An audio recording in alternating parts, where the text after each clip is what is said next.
स्त्री को इस सृष्टि का सबसे अबूझ रचना माना गया है। स्त्री के प्रकृति को समझना मुश्किल ही नहीं नामुमकिन सा लगता है। ऐसा भी कहा जाता है कि खुद भगवान से भी अपनी इस रचना को समझने में चूक हो जाती है। पाठकों, इस पोस्ट में मैं बताने जा रहा हूं कि स्त्री की रचना के क्या विचित्र हुआ था। भगवान को भी स्त्री की रचना में काफी समय लगा था।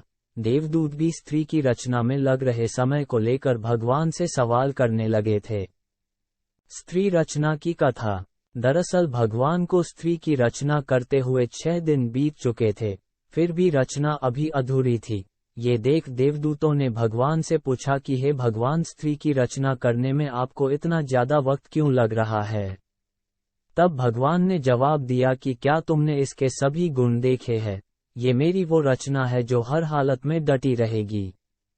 स्थिति चाहे कैसी भी हो, ये सबको खुश रखेगी, अपने परिवार और बच्चों को एक सा प्यार देगी।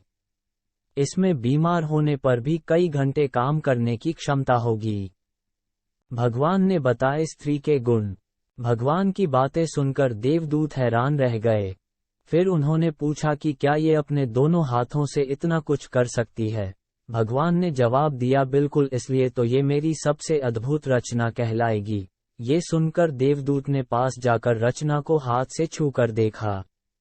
दूतों ने कहा कि प्रभु, ये तो बहुत नाजुक है। भगवान ने हंसकर कहा कि ये बाहर से नाजुक जरूर है पर अंदर से उतनी ही मजबूत है, अर्थात ये कोमल है पर कमजोर नहीं। इतना सुनने के बाद देवदूत इस रचना के बारे में और भी जानने को उत्सुक हो गए।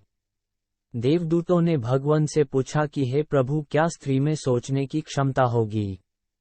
प्रभु ने कहा, ये न केवल सोच सकेगी बल्कि इसमें हर समस्या से मुकाबला करने की क्षमता होगी। दरअसल देवदूत ने जब पास जाकर स्त्री के गालों को हाथ लगाया था तब उन्हें कुछ पानी जैसा प्रतीत हुआ था। उन्होंने भगवान से पूछा कि हे भगवान, इसके गालों पर पानी जैसा क्या है। तो भगवान ने कहा, ये इसके आंसू है। जवाब सुनकर देवदूत हैरान हो गए और पूछा, आंसू? पर वो किस लिए? इसके जवाब में भगवान ने कहा कि जब ये कमजोर पड़ने लगेगी तो ये अपनी सारी पीड़ा आंसुओं के साथ बहा देगी। इसके बाद ये फिर पहले की तरह मजबूत हो जाएगी। स्त्री की कमजोरी। अपने दुखों को भुलाने का इसके पास ये सबसे बेहतर तरीका होगा। साथ ही भगवान ने कहा कि यही इसकी ताकत होगी। देवदूत ये सुनकर कहा, भगवान, आप तो महान है। इस रचना को आपने बहुत सोच समझ कर बनाया है।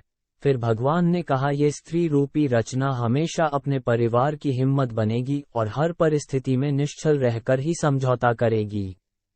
देवदूतों ने कहा, भगवान, आपकी रचना संपूर्ण है।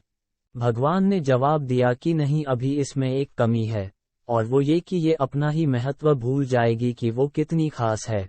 पाठकों, भगवान द्वारा बनाई इस रचना को जानिए और स्त्री का सम्मान कीजिए।